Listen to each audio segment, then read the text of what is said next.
The truth is, success ayikho accidental. Ukuphumelela nje akwenzeki by luck. You are intentional. This statement. Success is not accidental. It is intentional.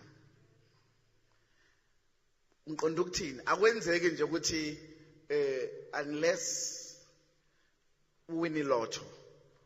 You 5 rand a lotto, normally 10 rand, 7 rand. Okay, so you lotto, 7 rand,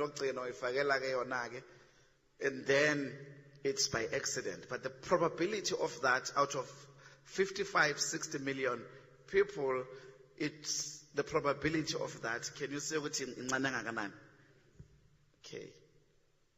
So, I see impilo yethu hoping we'll win a lotto one day. Am I making sense?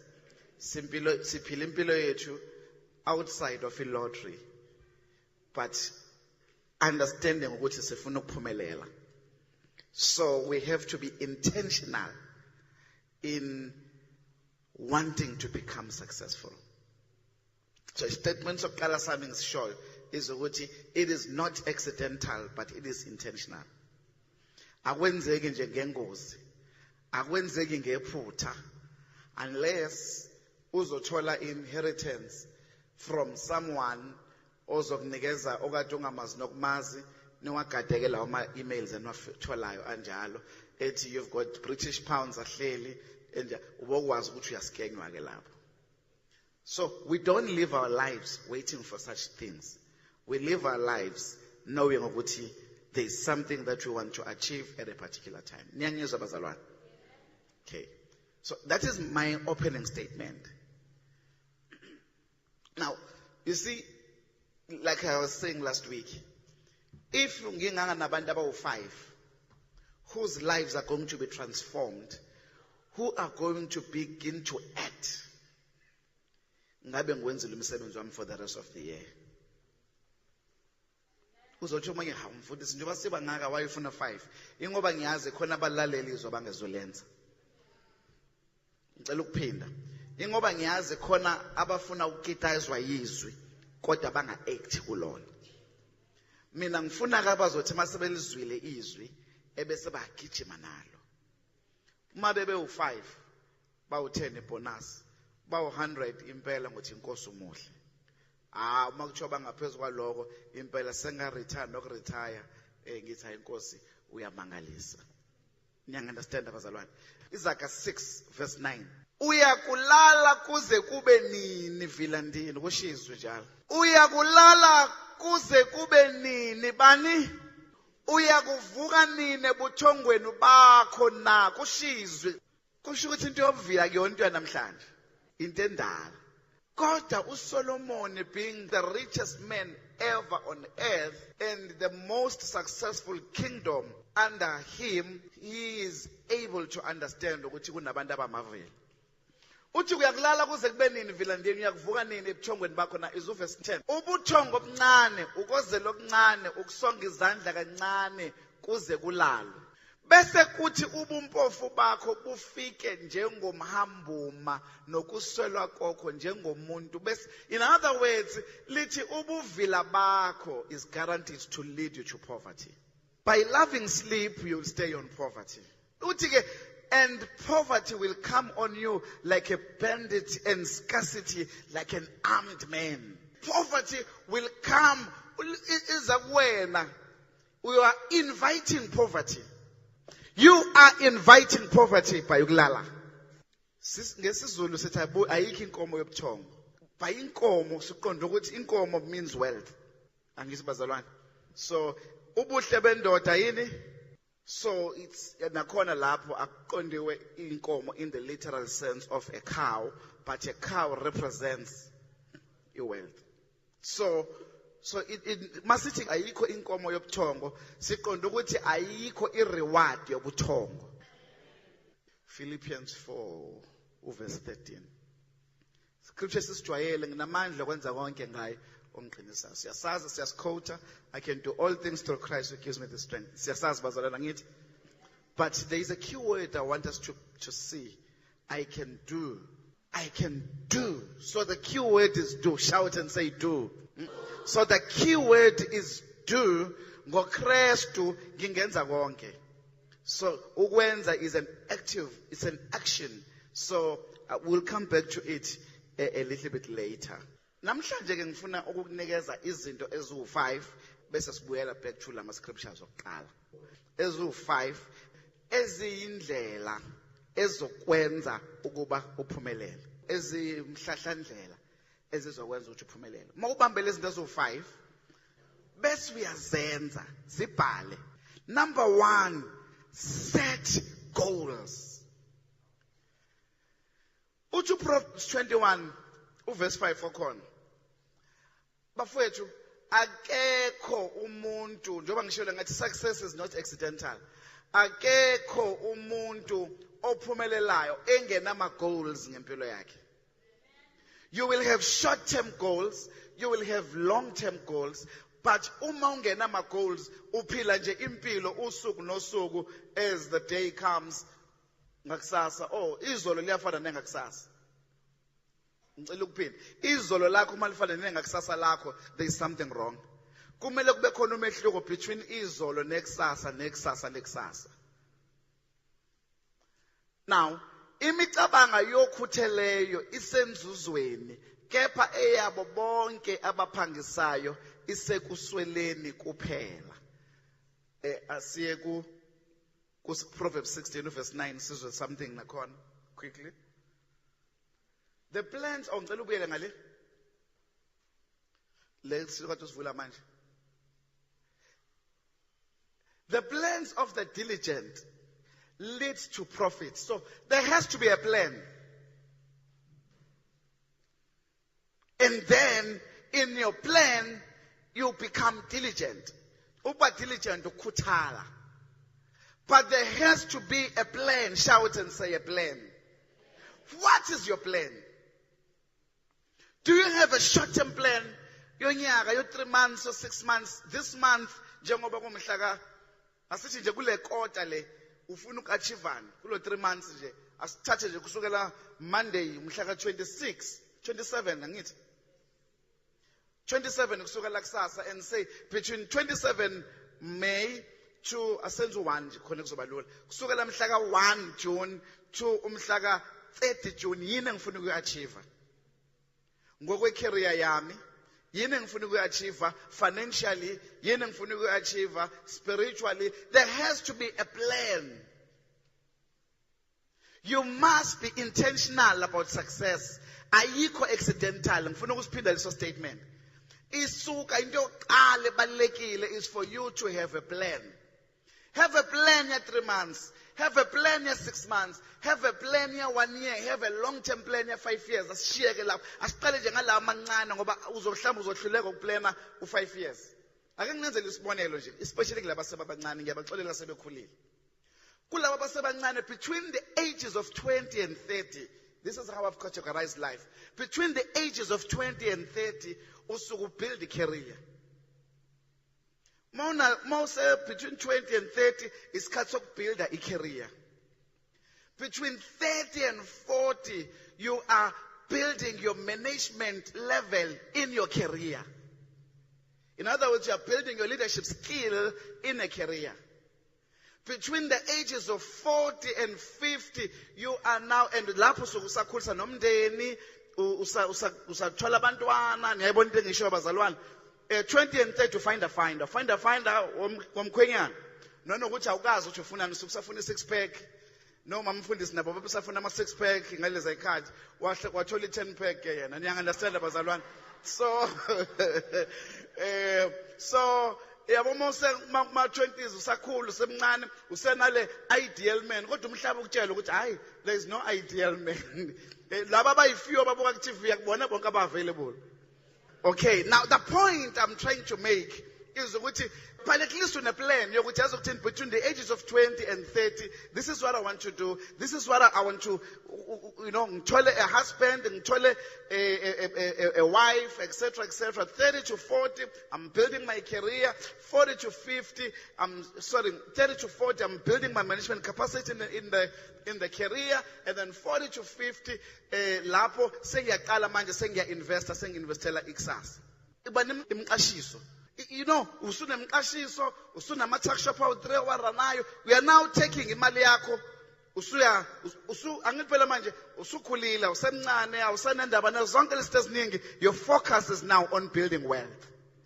Between 40 and 50.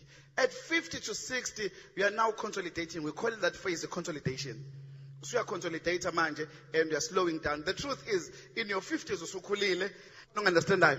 So in your 60 typically is a year, la retire corner. 60 to 70, you enjoy life. 70 to 80, akwazi enjoy impilo ngoba we are in and out of hospital.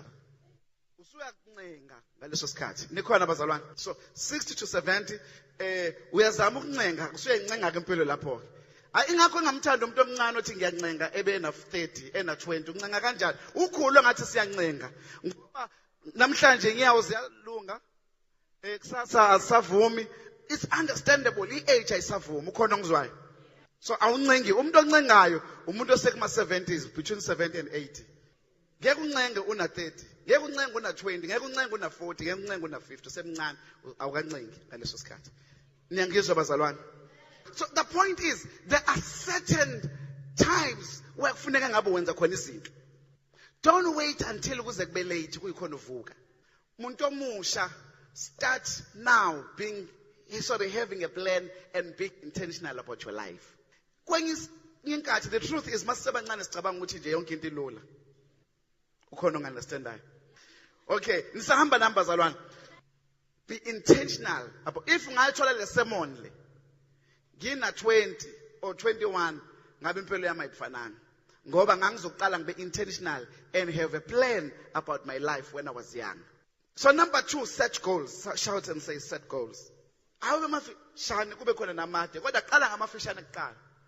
do you want? Let me challenge you. What do you want to achieve over the next 3 months? Pause, take a moment. Do you have a plan? Do you have a financial plan? Do you have a spiritual plan? Do you have a plan about life? Do you know what? Oh, uphila ngokuthi yazi ukuthini iyangena imali iyaphuma. Niyazi into enjalo ingena iyaphuma. It's like nje uhamba ngo-autopilot. You are cruiser, you have no plan. What do you want to achieve? Now unyaka manje sesiphat now. We are a few weeks away from mid-year. What do you want to achieve for the remainder of the year? We still have 7 months, 7 months before the end of the year. Do you have a plan? If you don't, start having a plan today. Because uma une plan, ukwazi ukuvuswa yona ekseni. Uma ungena plan, noma ungavukanga ekseni, wenza anything, akunalutho ngoba vele you don't want to achieve anything particular at the end of the month. Kodwa uma une plan, iyona kuvusayo ekukhumbuzayo ukuthi hayibo wevuka wentombazane yami vuka wemfana wami ngoba kumele uachieve something. So have a plan ngempilo yakho. Ungarun on autopilot. A plan will wake you up. A plan will help you ngekhathi zobunzima ukuthi yazi ukuthini I can't quit now because I have a plan. I can't quit now because ngifuna ukuachieve ukuthi. Angeke ngilahle lento le ngoba ngifuna ukuachieve ukuthi. Ukhona ungunderstand that? Because in every journey kunezikhathi zobunzima. So makufika ikhathi zobunzima wena mawungena plan ngempilo yakho vele you will quit ngoba vele awuna plan, you don't want to achieve anything. Vele mina bengisebenzela ukuthi ngondle ekhaya akunankinga ngoba ukhona umunye udadewethu nomunye umfowethu ozokondla ekhaya. Ngoba it's about ekhaya, it's not about your plan. Have a plan. I want to achieve this by the end of the year. I want to achieve this when I'm this age, etc., etc. Set goals. Have a plan about your life. Be intentional about life. Be clear ukuthi ufuna ukuachievani. When you do that, you will see uzoba nomehlo. Even indlela ohamba ngayo, kunezinto ongezuzenza, nezinto ongezungena kuzona uma une plan ngempilo yakho. Ngoba bazothi abanye beyale uthi we laba abazi benzani bayantanta ngoba mina ngiclear ngifuna ukuachieve ukuthi ngeke ngizithole ngisendaweni ethize ngoba mina I am an ambitious person and I want to achieve certain goals. Iplan akuyona imali. Iplan is how to use imali masifikile. Abanye bacabanga ukuthi I have a plan to make money. No. That's fine. It's an action ezokuthola imali. But how are you going to use it? Because mayifika inkinga ingaplaneliwe, ingena clear plan and direction, uzoyithatha nje. Ngiyakhumbula kwakhona insizwa la imbali sisakhula ezasivala ama-joint. Itshatshiliswe ukuthi nje ijoint ngilivalile ithaveni ngivale yonke ngathi khiphani yonke utshwala obukhona la kuphuzwe mahala bonke abantu abakhona ngilivalile. You see, you are able to do that mawubonasile ngoba ubungena plan ngemali. Hawu nikhona bazalwane. You are able, so but mawune plan about your life ukuthi mayisifika le mali ngiyokwenza ukuthi and izongisiza kuphi to grow in a particular way, in a particular direction, and it is part of my long-term goal of creating wealth njengamanje ngoba at 55 or at 60 ngifuna ukuretire or at 70 etc. Then awukwazi ukwenza leyo nto, awunaso ispace sokwenza leyo nonsense leyo ngoba une plan. Shout and say plan. So, number one, set goals, have a plan, be clear what you want to achieve. Short term and long term, but start with your short term. Inhliziyo yomuntu iceba indlela, kepha uJehova uyaqondisa izinyathelo zakhe. Now, this is where we marry your plan and the spirituality. Now, lithi iBhayibheli, umuntu uyacabanga ukuthi ufuna ukwenzani, kodwa uJehova uyena owenza sure ukuthi yenzeka leyo nto. But uJehova uzokwenza kwenzeke ini mawungena plan. Cela ukuniphendula. uJehova uzokwenza kwenzeke ini ungena plan na.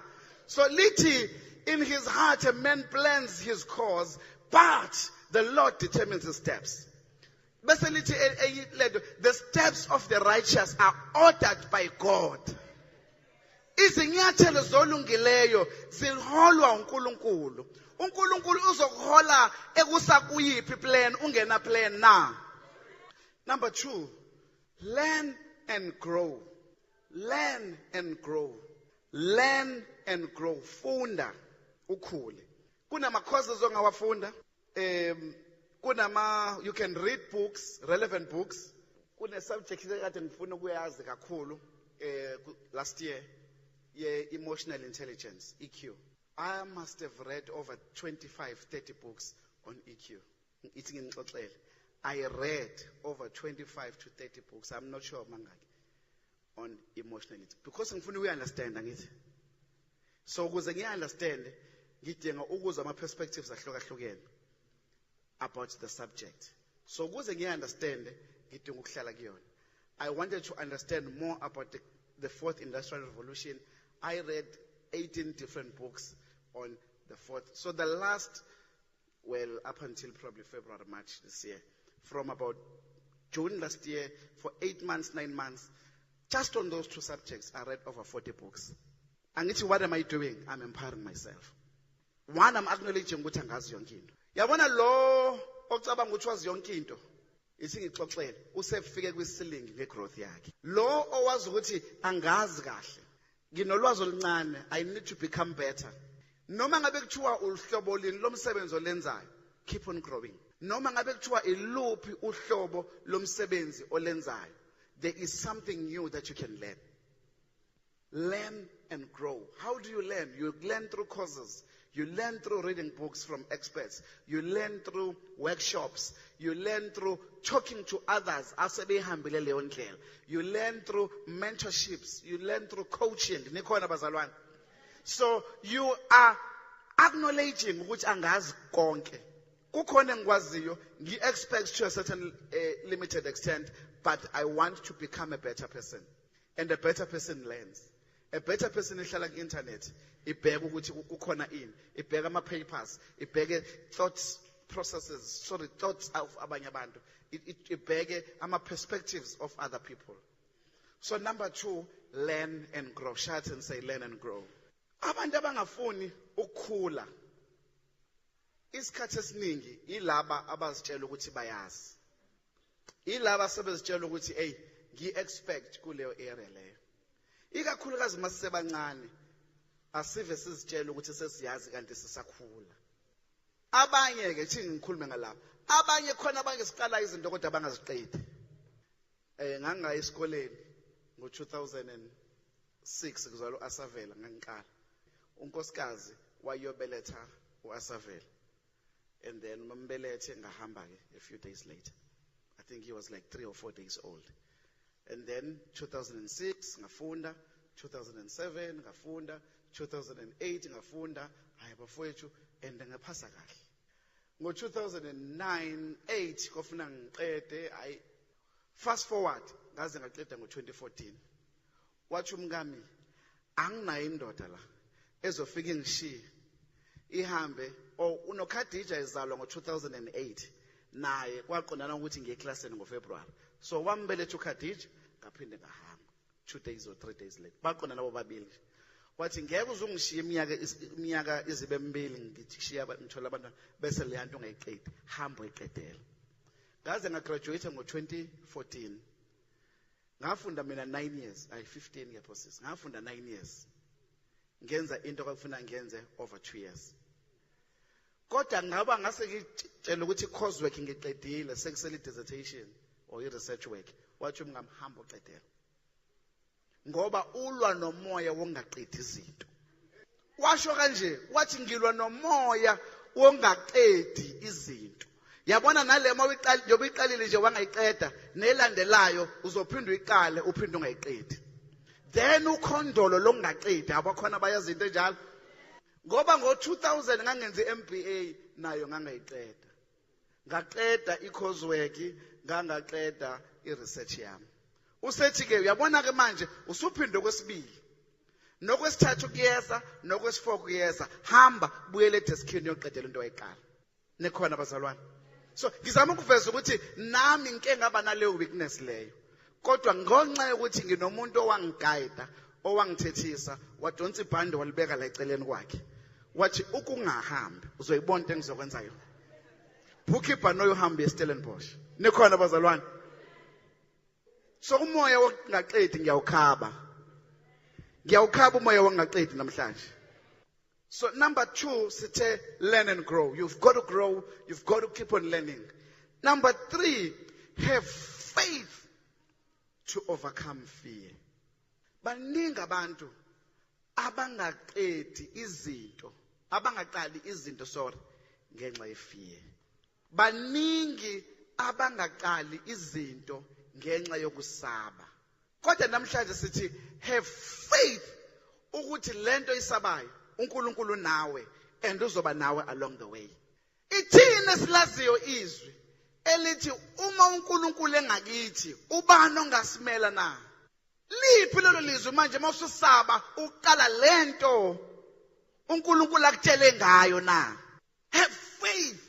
Faith is the substance of things hoped for. Faith into ila ubona khona business lakho ungakaliqala ukuthi seli successful. Faith ila ubona khona career yakho engathi ishona abanye beyibona ngathi ishona phansi ebese uthi mina ngiyibona ikhuphuka. Abantu bathi kodwa ngoba ishona phansi uthi hayi yami iyakhuphuka ngoba wena ubambe faith. Ngesikhathi ishona phansi kufuneka ngabe usuyasaba. Ngesikhathi ishona phansi kufuneka ngabe usuthi hayi uya give up. Kodwa instead of ukuthi give up uphakama kakhulu kunakuqala. You know why? Ngoba wena ikhona into obambelele kuyona faith ukukholwa, which is the substance of things hoped for. Izinto ezingakabonakali kodwa usuyayibona wena. Bathi yazi abanye ababe nawe sebeqhubekele phambili uthi hayi shiya bona bheka mina ngibhekile bona ngibheke mina nendlela yami yokuhamba nejourney yami ngoba ijourney yethu ama-journeys ethu awafani kodwa ngibambelele kumina ngibambelele kwi-faith. Shout and say faith. Have faith namhlanje.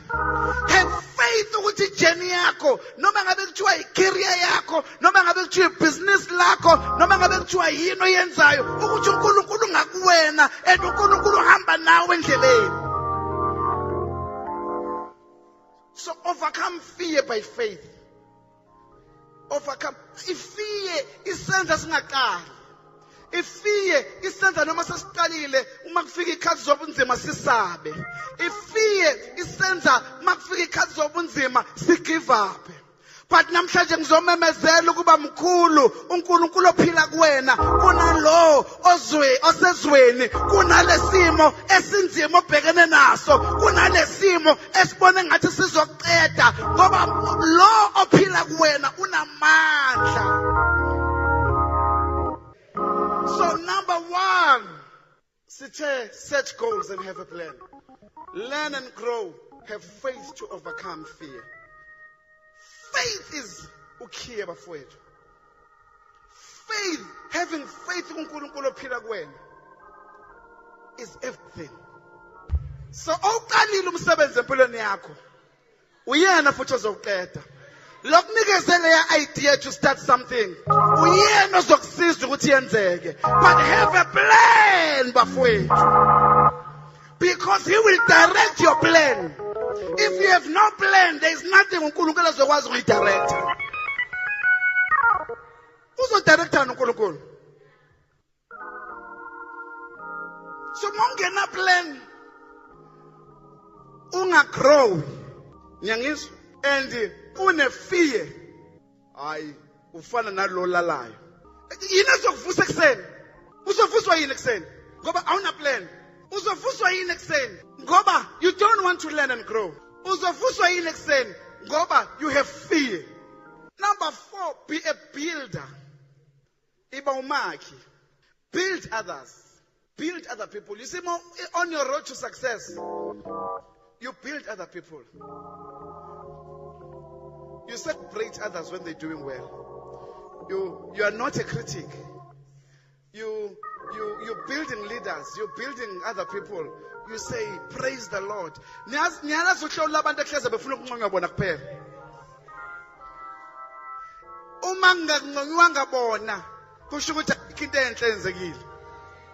Labo bantu are not ready for success. Bafuna makuwena lo namhlanje shintsha. Ngizokhuluma nawe, touch your neighbor and say shintsha makuwena. Shintsha makuwena lokukhulunywa ngayo namhlanje. Shintsha. The truth is akekho umuntu ongathanda ukunconywa. Kodwa khona abafuna ukunconywa bona kuphela. Omake kwenzeka okuhle kwabanye ayabakuboni, abazokuncoma, abazoku-acknowledge. Yazi inkinga yabo yini? Bafuna kubeyibona kuphela abaphumelelayo. Bafuna kuphakame bona kuphela. Bafuna kuphakanyiswa bona kuphela. Angazi ukuthi kanti makuphakanyiswa wena sekumele uphusha abanye yini? Leyo nhlobo yabantu ile nhlobo ethi mayisigibele eladini besithi kanje. Ifuna kugibela yona eladini abalandelayo mabeseza ebesiphusha unyawo. Ifise ngathi bangaphushekela phansi. Umona lowo. Ngesizulu esiqinile sikubiza ngomgqolo.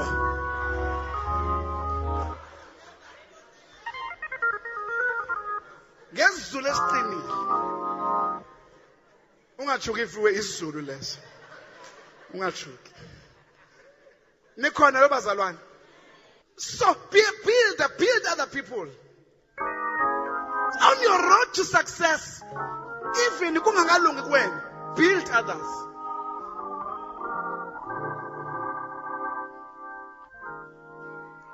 Nikhona bazalwane. Futhi ne language abayikhulumayo. The builders basho ilanguage yabo. Akuyona yokucomplaina.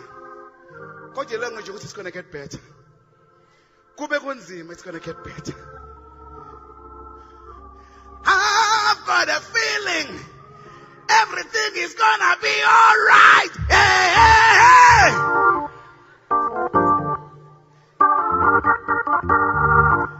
Niyazi kanjani? Ngaleso sikhathi isimo asihambi kahle. Kodwa you say, I've got a feeling everything is going to be all right. Hey, hey, hey.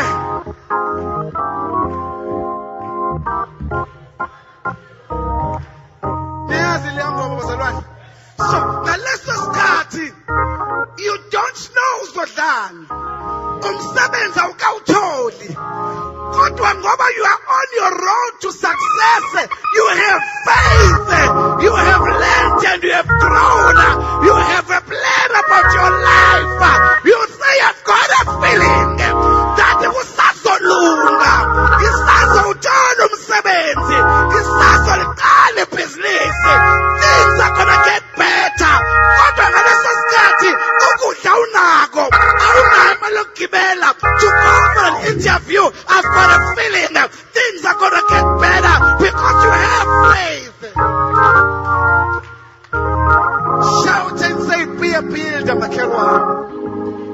builder, be a builder. Build other people.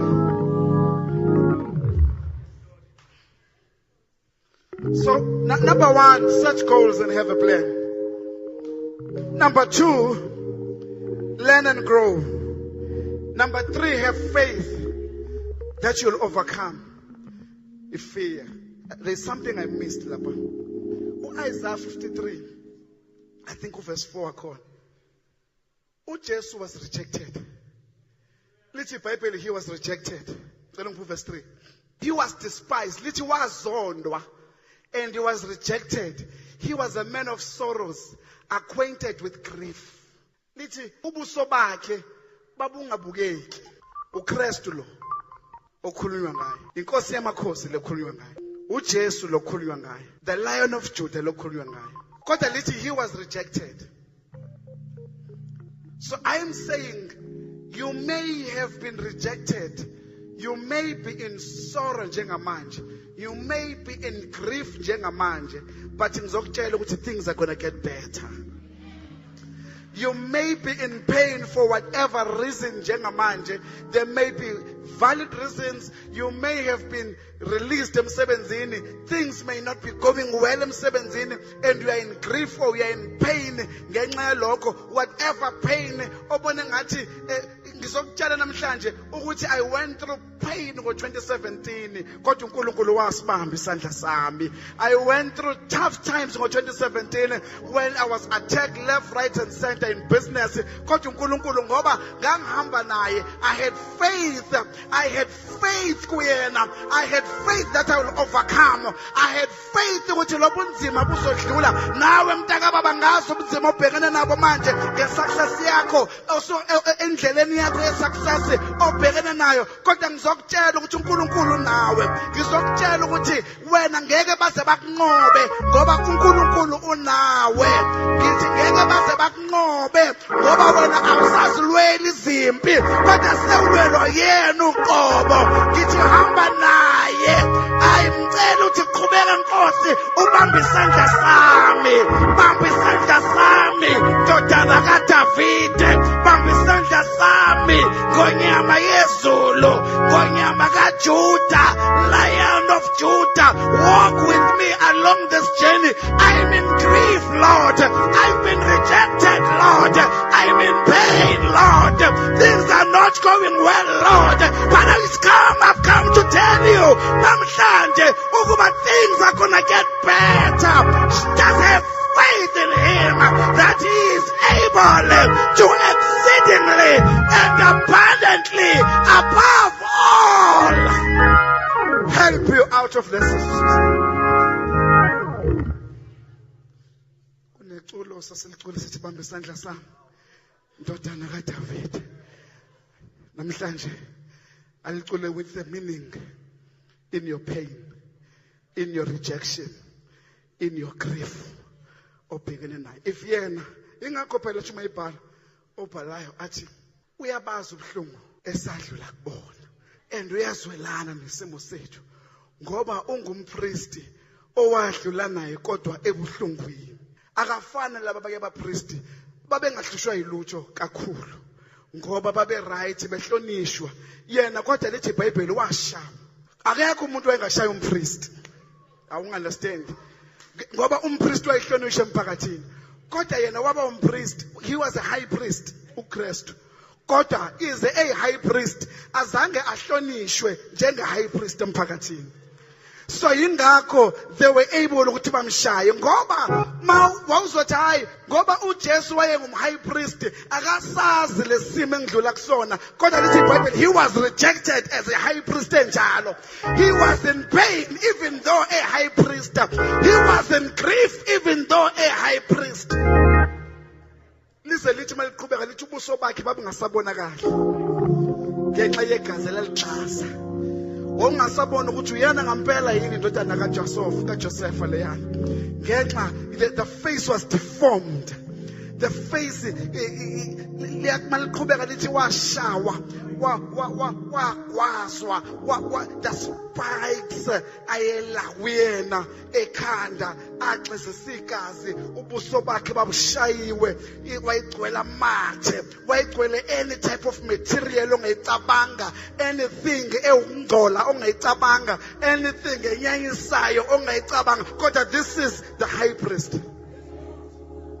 So ungumpriest omkhulu ukwazi ukuzwelana nesimo sethu. And number 4, be a builder. Start building people. Yabona manje uzobusendleleni yokuphumelela ke manje. Yabona once waqala ubuild abantu waba encourager. Wathi no. You know, start sending nice messages.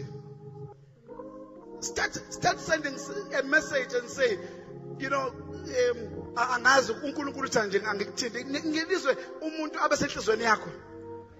And say, I don't know why usenhlizweni yami, but have a beautiful day. Start being a nice person. Start thinking beyond yourself. Be selfless namhlanje. Because most of the time uthi nginganaka kanjani abanye nami nginenkinga zami. Uselfish kanti uNkulunkulu ufuna ukuletha breakthrough ngokuthi usiza abanye hayi bafowethu ngeke.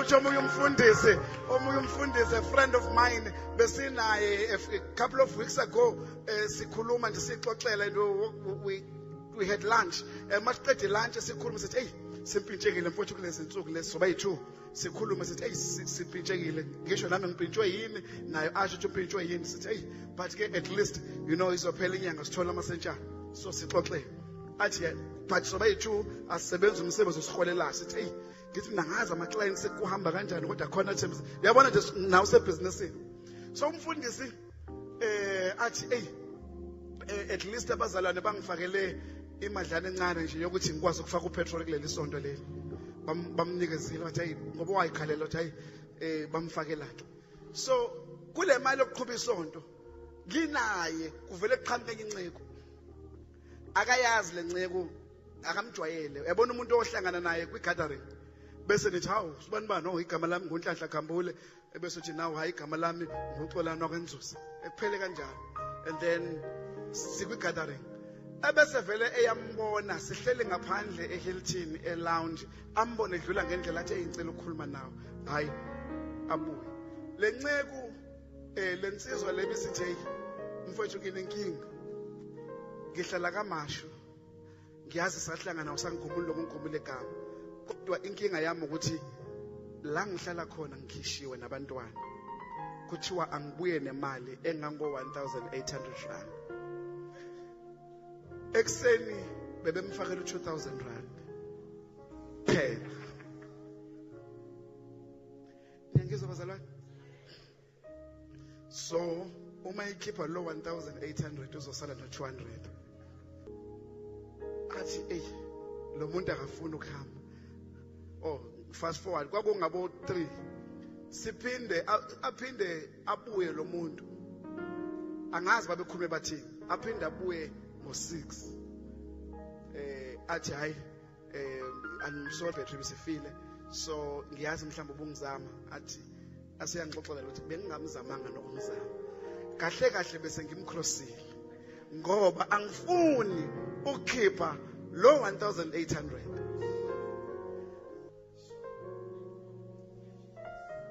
avele awukhiphe u1800 amnikeze.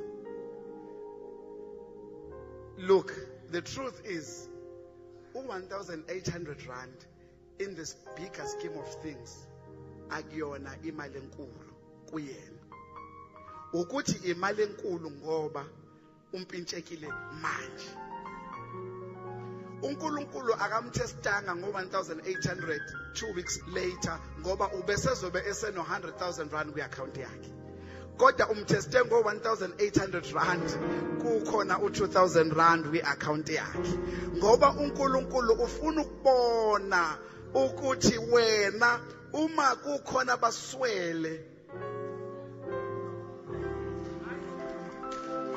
ngikhuluma nabantu aba-right namhlanje because had it been 2 weeks later Ubengamnikeza ngisho ne-$3,000 no, don't worry, khokhe rent inyanga ezo-2. Ngoba umuntu lo ophatha millions. Kodwa umbambe ngesikhathi empintshekile. Eno 2,000 rand kuphela kwi-account. It was a test. Namhlanje ngizokutshela ukuthi ipass i-test. Uzoyiphasa kanjani i-test? Start sending nice messages to other people. Start encouraging other people namhlanje. Start encouraging other people. When namhlanje test is not about money, but it's about how do you appreciate others? How do you build others? How do you bafotha ngazi ngikhuluma nabantu aba-right here. I-test wena kuyona imali. But it's, are you when uthi usebunzimeni, are you able to help others when usebunzimeni? Are you able to pray for other people's problems and ignore your problems? That is your biggest test. Number 5, Number 5, fix your eyes on Jesus. How do you fix your eyes? Through prayer and meditation. Pray for success. Pray for ideas. Okay, pray for multi-million rand ideas. Mama, what just spoke?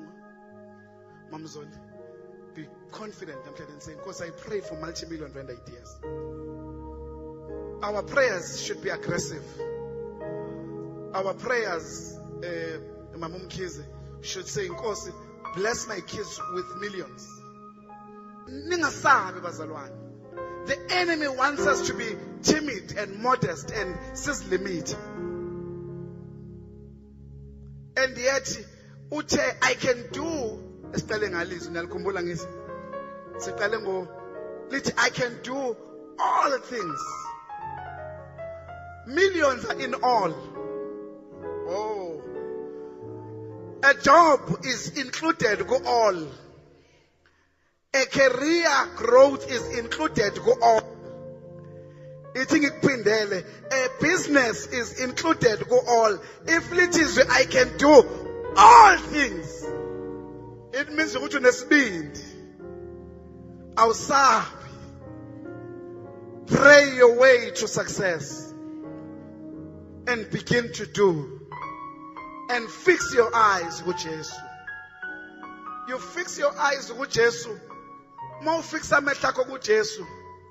Kuthi noma kunzima ungasabi. Kuthi noma, because the truth, the fact of the matter is ukuthi kunezikhathi zobunzima, kunezikhathi zobumnandi. Ngezikhathi zobumnandi kulula ukukholwa. Ngezikhathi zobunzima kunzima ukukholwa. Hayi mhlambe nina is different. Ngezikhathi zobumnandi manje half chorus udansa kalula kodwa ngekhathi zobunzima uvela uthi abazi laba baleli lokudansa abazi ukuthi ngidlulaphi.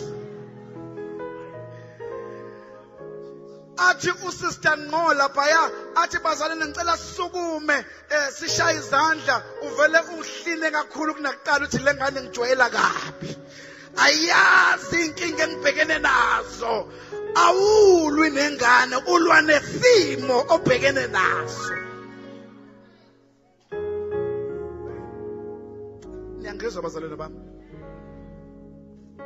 So, but namhlanje ngithi noma kuthiwa kumnandi noma ngabe kuthiwa kunzima, fix your eyes. Fix your eyes with Jesus. Asibheke kuyena bafowethu. Asibheke kuyena noma ngabe kuthiwa kunzima kangakanani. Ngoba njoba ngisho oqalela umsebenzi uzofeza empilweni yakho. Ungasabi. Focus on these 5 things. Build your prayer life namhlanje. And in building your prayer life, start acting on the word. Build your prayer life and act on the word. Akafuneka umzalwane kuphela oactayo kodwa ungakhuleki. Pray. Feed your spirit man. Feed your spirit man. Feed ngezwi. Feed a prayer. What you Jude verse 20, praying in the Holy Ghost. feed him lo phila ngaphakathi kuwena. Mase sithi mkhulu okumina sikhuluma ngalo ngaphakathi kuwena lo phila kuwena onguJesu Kristu. Have you received the word this morning? Are you going to act on the word this morning? I want your lives to change. My intention is ukuthi sikhiphe abantu abawumpumelelo la ekhaya. Umpumelelo bala ekhaya. Ukuthi bebelele namhlanje. Iscripture siqale ngaso asivulile sona khona sopha nomfundisi uNzuzi. Awusiqale ngalo sokuqala qala. Esithi Vilandini.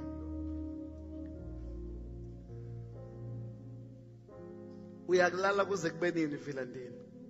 Uyakuvuka nebuthongweni bakho na. Ubuthongo obuncane, ukozela okuncane, ukusonga izandla kancane kuze kulala iswakhe. Bese kuthi umpofu bakho bufike njengomhambo nokuswela kwakho njengomuntu wesihlanu. So vuka namhlanje. Rise and shine. You can't shine if you haven't risen. Ingakho samsana, rise and shine. Vuka bese uyashine. Impumelelo yakhe kuwena isezandleni zakho. Fix your eyes with Jesus. Set goals and have a plan. Learn and grow. Have faith that you'll overcome all challenges and fear. And then be a builder. And I can tell you now, your life will never be